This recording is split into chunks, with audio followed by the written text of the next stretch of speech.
This is the Live to Inspire podcast with me, your host, Mo Yunus.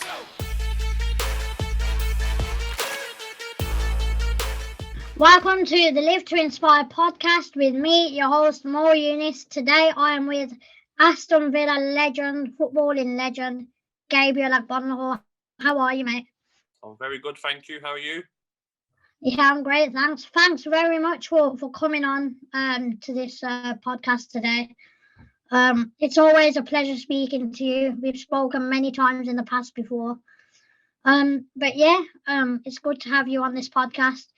So before I start, speaking about your life growing up, your amazing career, scoring against the Blues, all these amazing topics. Before I start any of that, I've got to ask you one question. It's a question I ask all the guests on this show.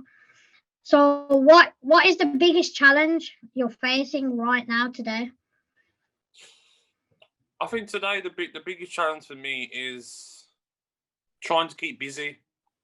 I think when you finish football, that's the most important thing. To go from a busy schedule to some players, most players having not planned for the future, just to keep busy for your mental health. So for me, that's the big thing. Just trying to keep busy as much as I can. Yeah. So is it hard or is it easy or how is it? No, I think it is hard. I think when you're a footballer, you're sort of forced to have a schedule. You haven't got a choice. You have to be in training Mm, at 9:30. You have to be in a hotel before a game. Do you know you've got bosses who tell you what to do? If that makes sense. So you've got yeah. structure to your life. When you stop playing, you're free, sort of, where you can do whatever you like, which can be dangerous for a lot of people. To know that Yeah. you can do whatever you want in the world and no one can tell you you can't do. Does that make sense? So it's harder in that way, and sometimes too much free time can be bad. As much as I think we all would love to not work, if you don't work for a month, I'm sure a lot of people will miss going to work. So for us, it's trying to keep busy as much as we can. Yeah. So what I'm gonna do is we're gonna go way back now to when you were a child growing up. So how was it growing up? Yeah, it was good. We lived in a little house in Erdington. Me and my two brothers, two sisters. I shared a bedroom with my two brothers. There was two bunk beds that we shared. Yeah, it was just a humble beginning. We had a small garden, but big enough to play one man Wembley, the three of us. So we just played football outside, non-stop, breaking fences. Strict parents. If you wasn't doing education, you had to be playing football. There was no Mhm. watching movies. Maybe as a treat, there was no playing outside of the kids on the street. It was very, very strict upbringing, and yeah, humble beginnings, and yeah. So like as a child, you had your parents unfortunately split up when you were very young. How did you overcome all that, and how was it for you? I think for me it was fine because so my mom left me, my older sister, my two older brothers. She left all of us at an early age. I was two when she left, Okay. so I was only 2 years old. So for me, it didn't really make a difference, if that makes sense, because Yeah, two 'cause year, I 2 years remember. later, my dad um, met another woman, and she became my stepmom. So for me, it was more not too bad for me. For my older sister, it was more for her because she was older. But for me, it was fine for through my life growing up, especially till I was middle, probably 13, 14. My stepmom was like my mom, if that makes sense. So Yeah, it didn't really I affect imagine. me. So like I've said before to people, sometimes when parents leave and they leave their kids and they don't ever get back in touch, sometimes you get karma. And I think my mum's karma was one of her sons made it as a footballer, and she missed Mm, out on the life that my dad's lived. So it's yeah. yeah, more karma on her. But for me, it didn't really affect me. It doesn't affect me today. Don't mind talking about it because it happens. And I was brought up well by my stepmom. Yeah, because I mean, I was thinking about whether to ask you that, but then it could inspire a lot of children out there that are going through that, at a young age, because a lot of people do go through that. So, like, when you were growing up, and how did football come about? Was that your dad and stepmom that were Yeah, so my involved dad in was that? obsessed with football. He always Yeah. used to tell us he was one of the best in his village. I still don't believe him, but he used to say he was left-footed. But he loved football. He was a Liverpool fan, like a lot of black men in that sort of era, because of John Barnes, players like that at Liverpool. So he was just obsessed with football, and I think he pushed all three of his sons to play football. And really, he just said since I was 2, 3, always kicking the ball, me and my two brothers. And I think you're lucky when you got two brothers because we're all similar age. There's 3 years between us. So having someone to play in the garden with all the time helped, and we go to the park and play football. And I think to have such a strict dad who give you an option, if you want to have fun, it's football. That's it. Mm. So lucky to have him as a guidance, through my young age. But just obsessed with football, to be honest. In primary school, always the one that people wanted on their team. Same in secondary school. So just obsessed with football, to be honest. So you said you played with your brothers as a child. Why was it you that became a professional? Did they not be interested in it after a while, or? No, I think that they were all interested, but I think what helped me was I went to a secondary school, a normal secondary school. My brother went to a grammar school because he passed his 11 plus, and they didn't play football there. As you know, probably that grammar schools like King Edward's, Aston, where he went, Yeah, they don't play football. It's not rugby, it's cricket. yeah, yeah. It's the posh sport, isn't it? That they play. They don't like to play football. So I think that might have affected him a bit because I got scouted and stuff from playing for my school team and playing for the local district, and But um, yeah, so my definitely the middle brother, he should have made it. He was very, very, very good. So it's just a shame. Okay. Sometimes you need that luck, So maybe I was a bit had a bit more luck in getting scouted where I was playing, etc. But he should have made it as well. The older one was okay, but me and the middle one were the better players. Oh, wow. So you, yeah. I mean, so you say about luck. So I mean, he could have been a footballer as well. As he was that good, was he? Yeah, he was very good. He was a lot more skillful than me. Just as quick, a lot more skillful. But I think his temperament didn't help him as well. He Yeah. used to get very angry when he used to play and stuff. So there's a lot of factors that come into making it as a footballer. You got to have like the temperament, you got to have the dedication, and I think for him the grammar school thing was something that really didn't help him by them playing rugby and not football. So when you did sign your professional contract, if I'm right, it's 2005, was it? Yeah. Yeah. You signed your professional contract. How was that then? Because obviously, when you sign the professional contract, your lifestyle changes, doesn't it? Like Yeah, but everything changes. you know what? Not really, Mo. At that sort of time, when you sign your first professional contract, your life doesn't really change because, yeah, your money's going up, but it's not going up dramatically. Does that make sense? Mhm. Okay. Yeah. Maybe change in a way that if you can only buy one tracksuit a month, you could buy maybe 3 tracksuits from JD or JJB. Do you know what I mean? It wasn't life changing money at that age. It was basically like Mhm. you're in the academy and you've got that pro contract because you've done well in the under 16s, the under 18s. It was more that your scholarship wage has increased to the pro wage, but it wasn't life changing money. It was just money that might have helped you be able to go and get your first car. Does that make sense? Yeah, Yeah. I got a Golf. An old Golf I brought for my first car. So it just give you the chance to do things like that, but it wasn't life changing money, to be honest, at that time. But I mean, when your career, gradually as your career went on, and you were playing, when it comes to the point where you were playing at Villa Park in front of all the fans, and when you got to the point where you was really in your prime, and the money did kind of shoot up and all that, and when your lifestyle, it probably did change a bit. How was that from coming to pretty much none of that to coming from pretty much nothing? How was that? How was the change? I can't lie, it was great.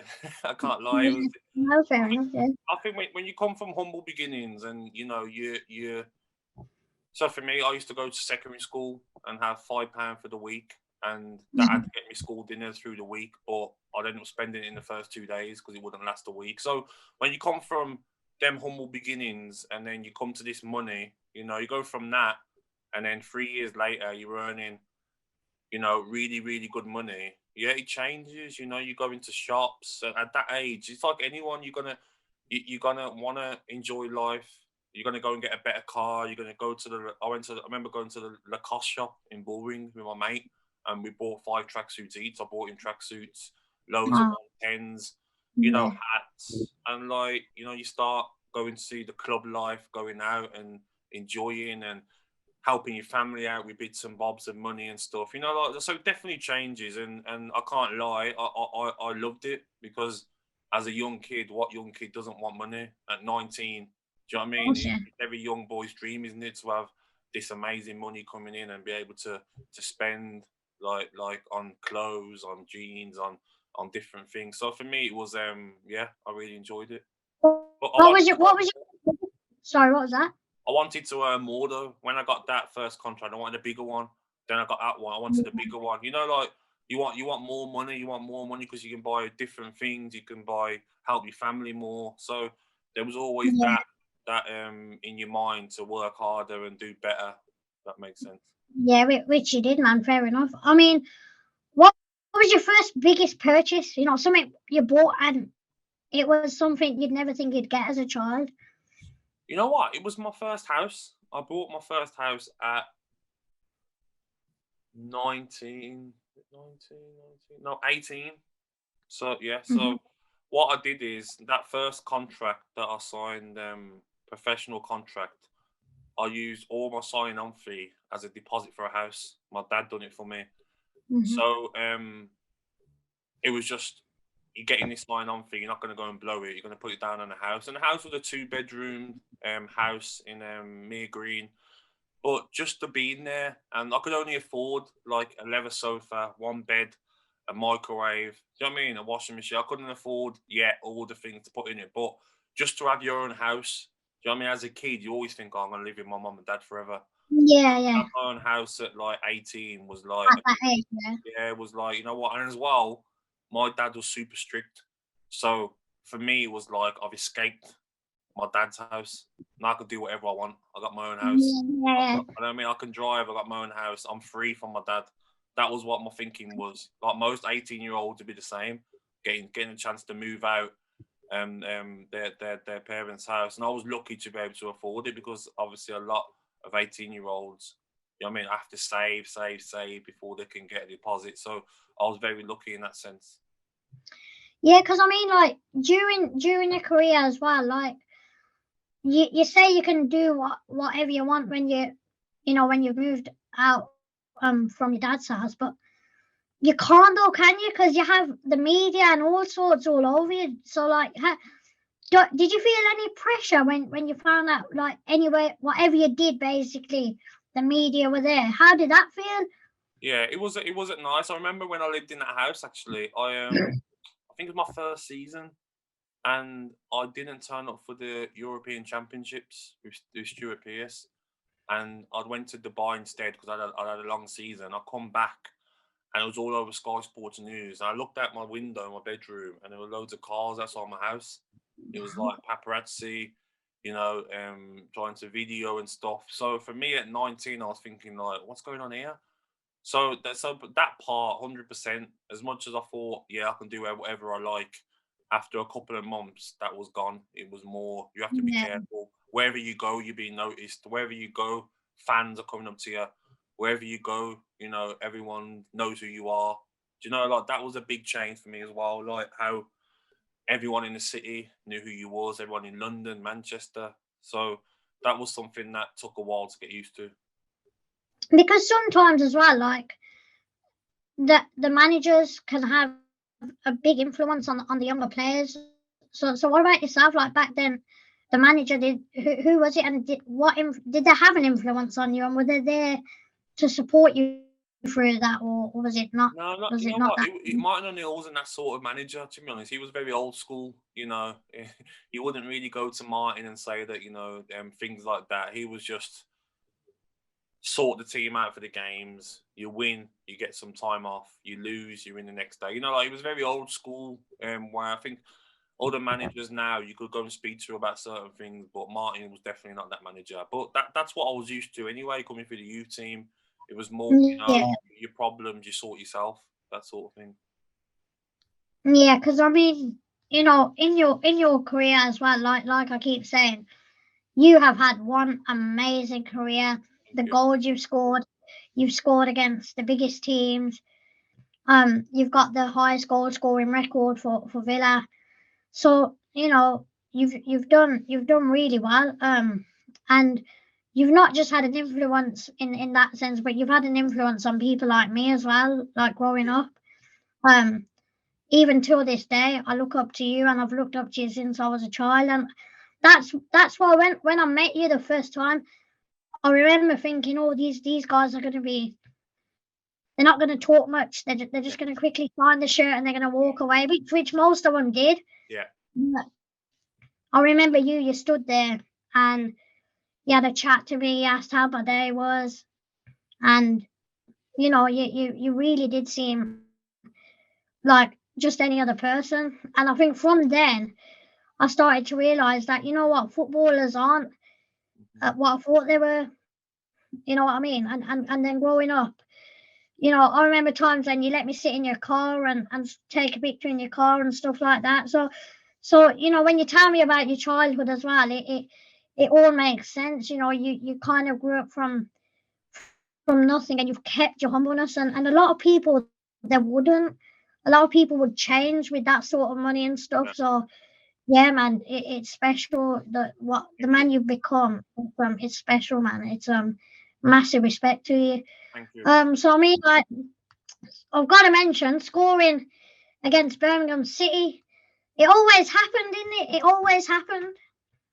I think for me, bro, the thing about that was that, like, just growing up as a Villa fan, and the era before I made my debut was like the Lee Hendry era, the Rice for Sale era, where they used to play Birmingham City, didn't they, and not get the results. I remember the deal on Dublin sending off at Villa Park.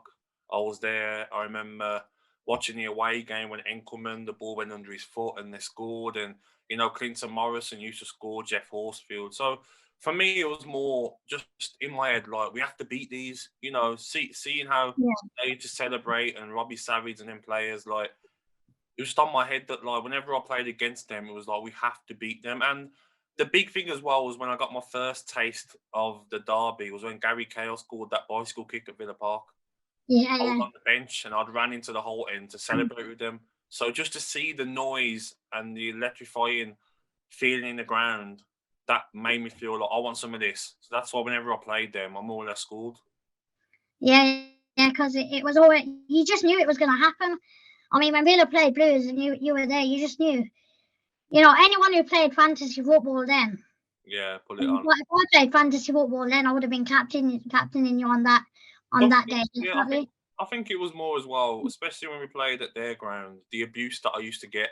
And it wasn't Yeah, bad it wasn't bad abuse. It was just a normal abuse that footballers get, and deservedly I got it because of I used to always wind the fans up when we're warming up yeah, before the game, smiling at them, going to take shots right by the fans, just to, like, ump up the atmosphere in the ground. And that made me get up for the game more as well and feel like, you know what, I just want to score to, like, make this whole stadium silent.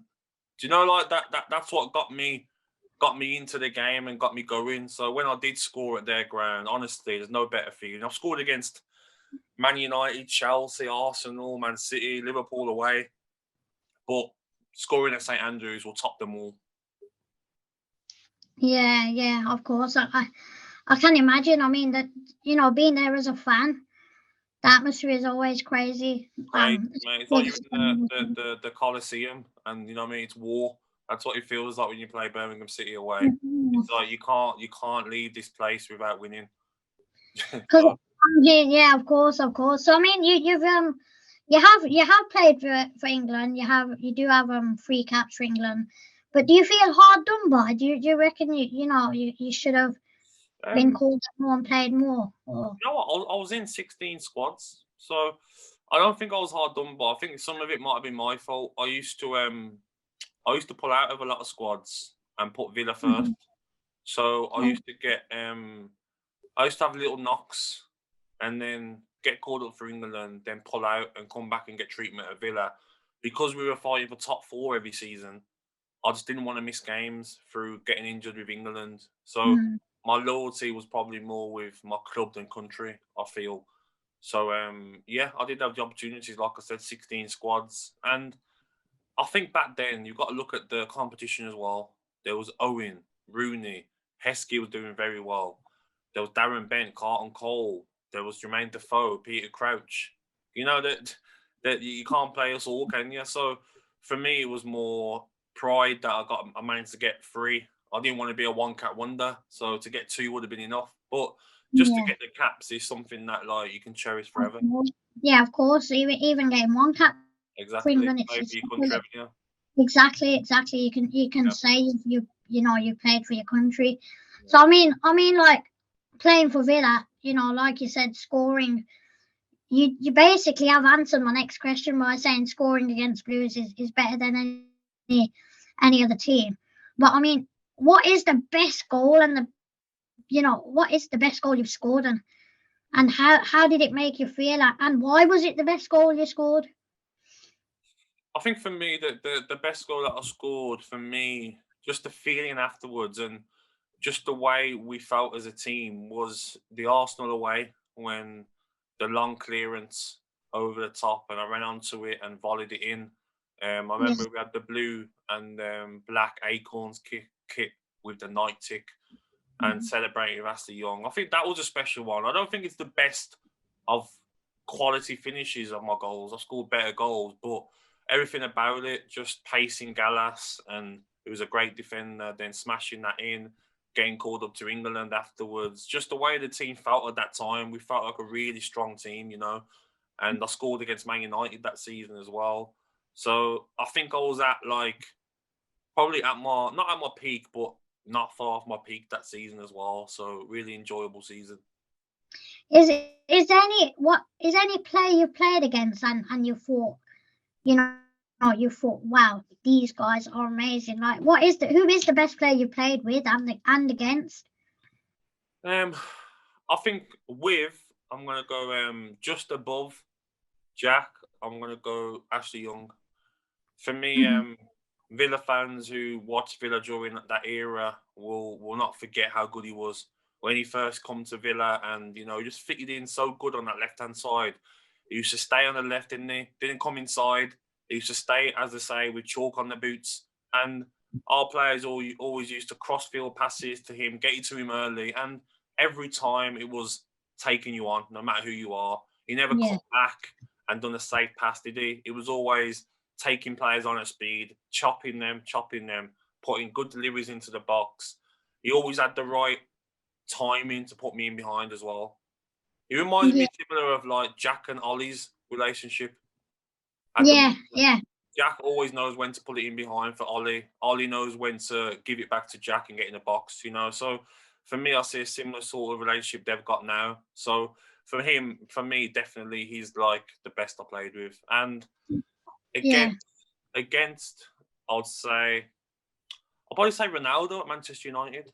I mean, he was yeah, so dangerous. I mean, so not scared to just do whatever he wanted on the pitch. Was quick, yeah, had tricks, and you know, in the Premier League, he was outrageous, wasn't he? So for yeah, me, Ronaldo. yeah. Because I mean, now you've mentioned that, I've got to ask, who do you pick out of Prime Jack and Prime Young? I think it's hard to answer that because is Jack in his prime yet? I mean, he's only 25. I think he's still got more to give, Jack. I think he can get better. So, Yeah. So you don't think Jack's in his prime now at the minute? no. I think he can get better, and I think he'll agree with that. I think he's been outstanding the last 2 seasons, hasn't he? But I think like he can get better. I think when he cuts it on his right foot, he probably think, you know what, I can score more, I can whip more into the top corner more. You know, with his finishing, he'll know he can get better. So for me, at the moment, I'd probably say prime Ashley Young on that left hand side, but I think Jack can probably overtake him because I think he can get better, and he knows he can. He knows it. He said it himself. He said that, you know, he doesn't think he's at his best yet. He can go again and get better. Yeah.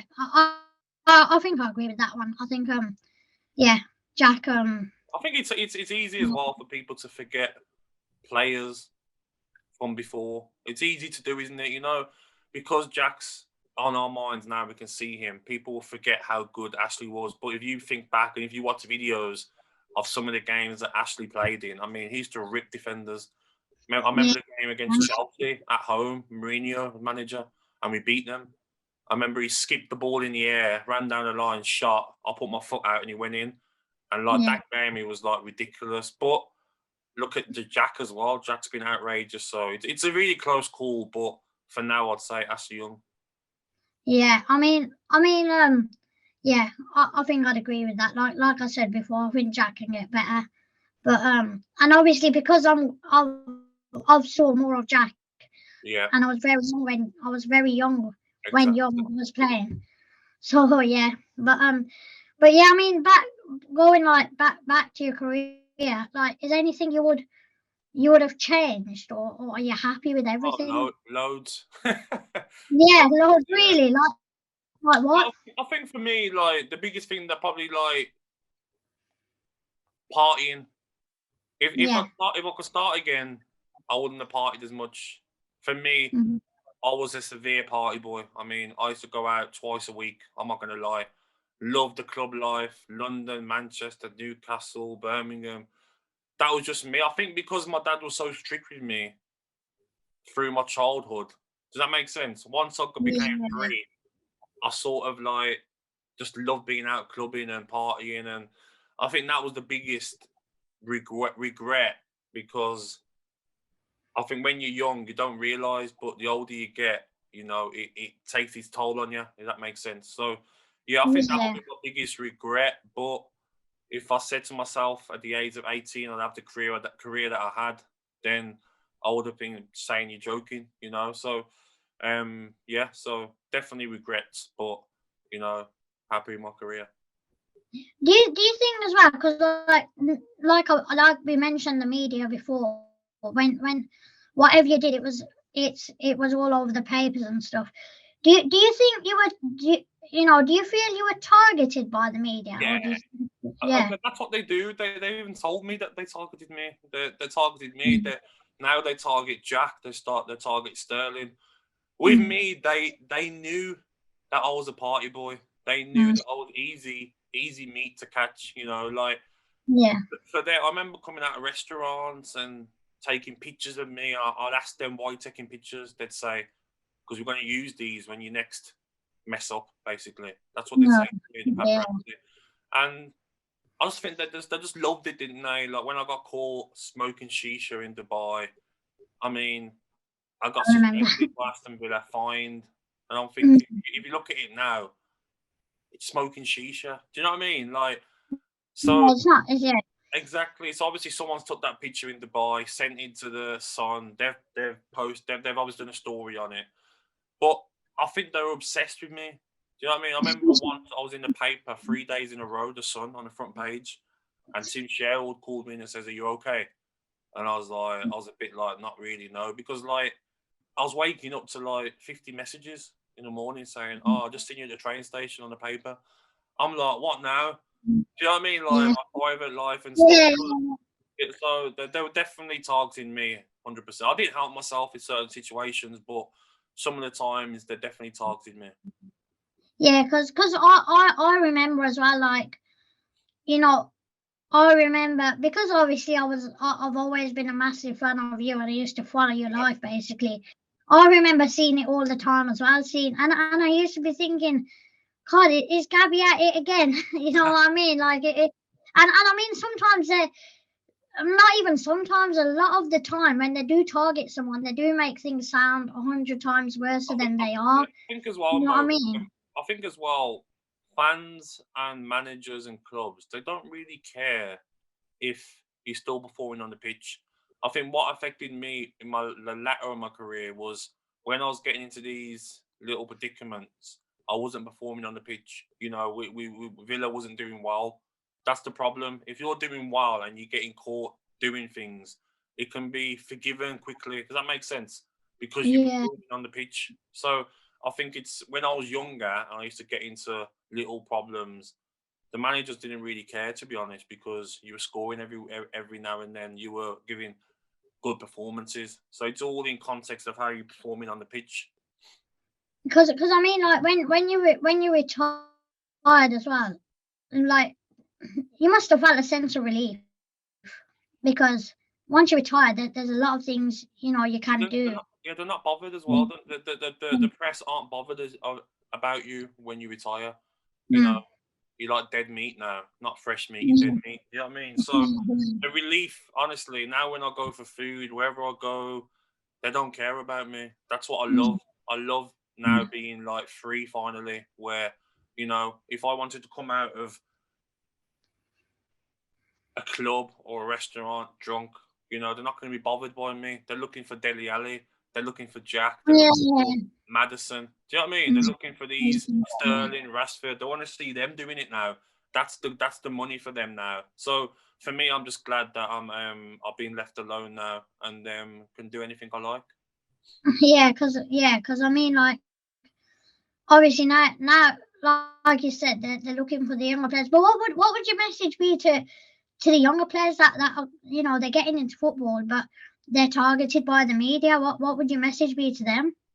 I think just try and like not bring it on yourself sometimes. I think there's a lot of targets out there now, and they're clever. I mean, Sterling's a target, but you don't Mm, see him get himself into any situation, so he doesn't give mm. them any smoke. So it would be that advice: just try and be a professional. Don't really drink. Try and be player like Harry Kane, who Mason Mount, who stay in, and you know, family men, then you don't get yourself into the predicaments. Yeah, yeah. So now we move on to like what you're doing now. You're retired and you're doing punditry now. I see talk sport, winding people up, especially the Leeds fans. Love to hear it. So tell us how the punditry came along and stuff. How did that come along? So for me, it's funny because when I was playing football all through the years, I always thought to myself, the day I retire, I'm going to go on holiday forever. I'm going to sit on beaches. Yeah. I'm going to wake Mm, up at home and go to the calf, eat mm. eat rubbish, go home, chill, go on holiday whenever I like. But when you actually retire, it don't work out like that. Do you know what I mean? You're in this fantasy Mm, when you're playing, like, yeah, I won't have to work again. I don't need to work again. But I retired. Then for a year, I was doing nothing. I was waking up on a Monday morning and nothing in my diary, nothing on my reminders. And for me, like, that isn't a way to live. Footballers retire early. You can't go from a busy schedule to have nothing to do. That was yeah. I was going on holiday for the sake of it. I was going to London to go to clubs, to go for restaurants for the sake of it. Do you know? Because I had so much Mm, free time. because you Then, had free time. Yeah. then one of my mates says, "Try the punditry. Why not try it?" And I was like, "I'm not sure my Brummy voice. People want to hear that." And they were just like, "Try it." So I remember it was like January 2019, January 2020. I think it was January 2020. I started. I done a few things. Then I went to Malaysia and done some work with Malaysia. And I really enjoyed it. I started doing a bit of talk sport bit by bit. They were feeding me a little bit. Then the last 6 months, it sort of got more and more. Where like I started doing more and more, especially with talk sport. So for me, it was just I needed something to do. I went and done my coaching badges, but I don't think coaching's for me. I haven't got the patience. Yeah. So yeah, so really it was just like started off because I wanted something to do, and then now I just enjoy doing it every single I bit. enjoyed it. Yeah. Yeah, 'cause did you receive any media training even as a Villa player? Because No. when you get interviewed after games and stuff, you know, some people they can't naturally talk, Yeah, say you don't say get like myself and stuff. no, you don't get media training. Even from some of my interviews, like I've had funny interviews in the past. Yeah, Like, that's what I mean. yeah, Like back then, your interviews were hilarious, and yeah, now don't. when I listen to you on TalkSPORT, it's so professional. So that's why I had I to think ask. I've had nothing over my career. I think with the radio and the Sky and stuff, you learn on the job. If that makes sense. So every time you go Yeah. on, you learn bit by bit. They might tell you, you know what, relax a little bit or show more energy, or like on different shows. So the more you do, the better you get at it, if that makes sense. So now, Yeah. like I feel like it's natural now. But at first, I was a bit nervous. Oh, what do I say? What can I say? You got to be careful now as well. What word you use? It's a different era now. You use the wrong word, you're in big trouble. Mm. Everyone, especially in the media. So you have to be careful when you speak and don't get too carried away. Make sure you say the right thing. Because I know that that must be tough for you, isn't it? Because we all know Gabriel Agbonlahor loves to say whatever's in his head. So Yeah, so I mean, how do you hold it in, Gabby? I know sometimes you must want to say things when you're on yeah. talk sport You and know you've what? got these fans doing your stick or something. Yeah, I think sometimes when you're getting a bit of stick, but even when you're doing shows with other people, and the producers are getting them to sort of wind you up because of certain things you said, but you have to keep you cool because you've got millions of people listening on the radio and on Sky, and if you say the wrong thing, that's when you'll get sacked, and you'll be thinking, why did I do that? You got to look at the examples of Gordon Strachan, what he says. He said something outrageous, and he's not been seen since on anything. So you have to Mm. be really careful. It don't matter who you are. You say the wrong thing now, and you are cancelled. We talk about Mm. the cancelled era we're in now, and we are. You only get one chance. You say the wrong thing, you're gone. Yeah, because I mean, now you're doing your punditry and now you're retired and stuff, and like you said, you have a lot of free time on your hands. It must be good in the sense for family time and spending time with kids and stuff. Because I mean, being a footballer, you don't get that time with your kids, do you, or anything like that? So This is a how yeah. must be tough. This is a good point. I was speaking to Matthew Upson at work a couple of months ago, and he said he was going to get into coaching. Then he said to himself, I've had a career where I've been away from my family with Mm. football. Why would I want to get into another career which is quadruple the hours Mm. and be away from your family? Does that make sense? So Exactly. Yeah. I'm similar in that sense as well. That I'd rather do the punditry where you can pick and choose when you want to work here and there, and spend time with your kids. Mm. If you're privileged to be in a position where you can work less and spend more time with your kids, I think every parent would love that. You know, you can go to the safari park on a Tuesday morning with your little one. Like Mm. things like that. So for me, definitely, it gives me more time to spend time with the kids, and I think I've got the perfect balance now. I probably work Yeah. between 1 or 3 times a week.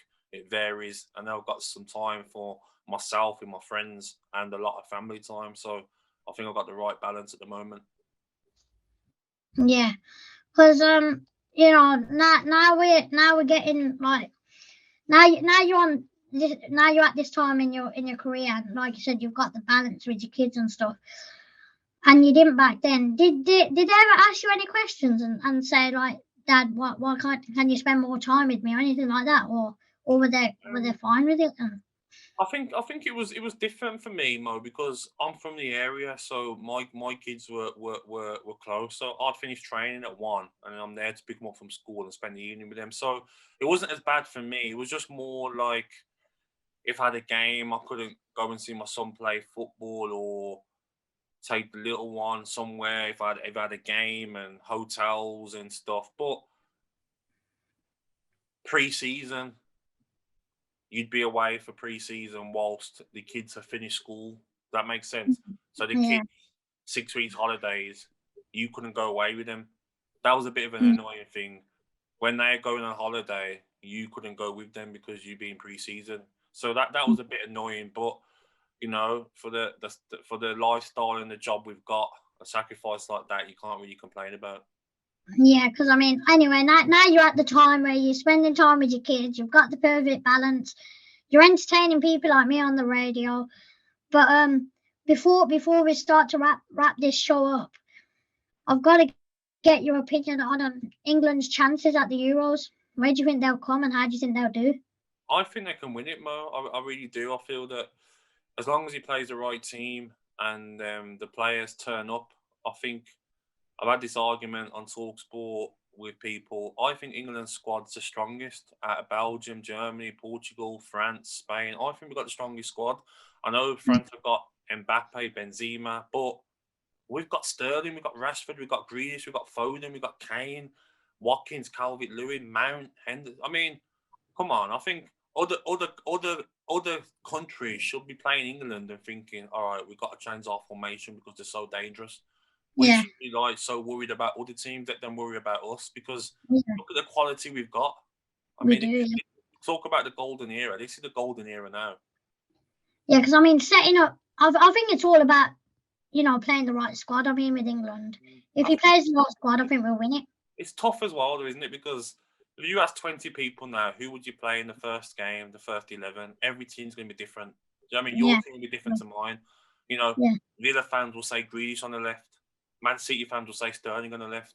Man United mm, fans will say Rashford on the left. You know, so yeah, yeah, yeah. there's going to be so many different teams. But I just hope that Southgate picks, the right one to get results. Yeah, yeah, yeah. I mean, I think we'll do just fine. But I mean, yeah, like you said, it's a tough one with that much talent in the squad. It's a Mm. tough one. So before I leave you, I've got to ask you my closing question, and this is a question I ask all the guests as well.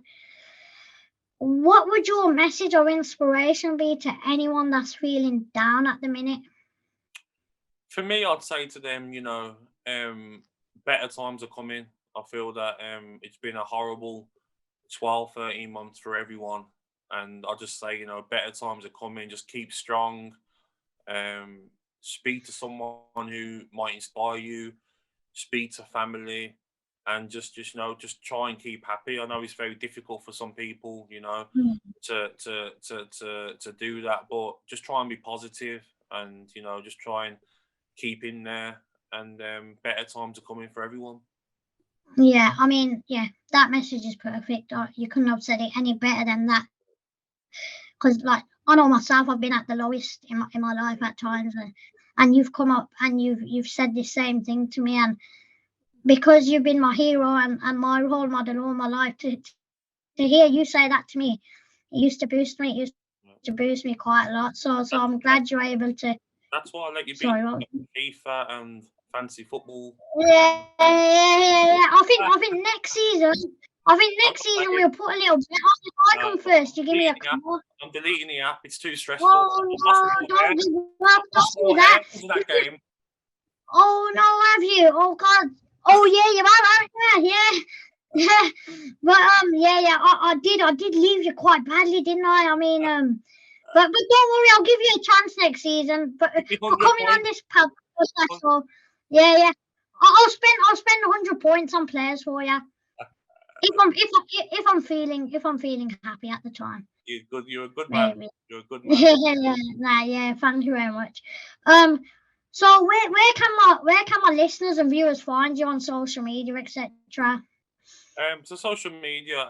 My Instagram's at GA11official. My Twitter is no longer there because Twitter is absolute carnage.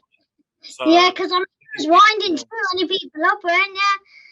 You went on there just to wind a few people up, and then got so much backlash, and you was like, I need to leave this. yeah, you know what? I think Twitter's a bit too it's a bit too much for me. I feel like I it's don't do it as well. it's addictive as well. I feel like you could sit on there all day. Twitter, you could sit on there all day. Instagram, it's like have a flick through and then come off. Twitter, Yeah, it's a bit too much for me, and like people are like typing. oh, look at the weather outside. Do you know, like people like are addicted to it, aren't they? It's their whole life on there. So for me, Yeah. the Instagram, so you can find me there. Yeah, on Instagram. And guys, what I'm wearing now is Six Figures. This is your brand, isn't it, Gabby? Yeah, my brand, yeah, at Six Figures. Yes, so amazing clothing, amazing caps, everything. So if anyone wants any of that, check out. What's the website? It's at sixfiguresofficial.co.uk. Yeah, so yeah, guys, check all that out. Thank you very much for doing this with me, Gabby. I appreciate it as always. Nah, you're an amazing guy. You're an amazing guy. Thank you so much. All right, bro. Okay, bro. All right. Okay. Take care. See ya. Take care. Bye. Bye.